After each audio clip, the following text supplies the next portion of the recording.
ថ្លៃទឹកថ្លៃភ្លើងនេះមិនទាន់បងផងថ្លៃផ្ទាំងក៏បងមិនទាន់ឲ្យគ្រប់សុំច្បាប់ប្រពន្ធចូលខារ៉ាអូខេប្រពន្ធចំទាលជេរផ្អើលគេទាំងយប់ចានហំពេញផ្ទះប្រពន្ធខ្ញុំគុំទុកផ្អើលទាំងមេភូមិថាមិនចង់ទៅទេតែមេបង្ខំគាត់ទេឲ្យខ្ញុំទៅផឹកកំដរមេគាត់បបាក់ចិត្តឲ្យរឿងប្រពន្ធគាត់ជេរសូមចិត្តម្ចាស់ស្នេហ៍ទៅកំដរមេគាត់សាច់សូមច្បាប់ប្រពន្ធចូលខារ៉ាអូខេជាបទបញ្ជាមេប្តីមិនហ៊ានប្រកែ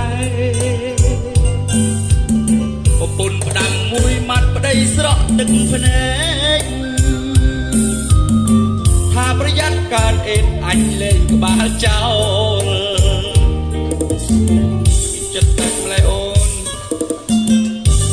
មេបញ្ជាទេហៅបងទៅកំដរគាត់អមលេងស្មោលេងគ្រូចូលខារ៉ាអូខេឯកុំទៅអត់មានជាផ្សេងទេបងមិនឃើញអូនឯងទៅអូនអត់ចេះការពារ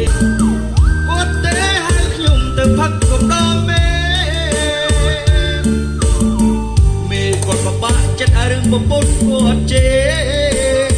សូមចិត្តម្ចាស់ស្នេហ៍ទៅកំដរមេគាត់សា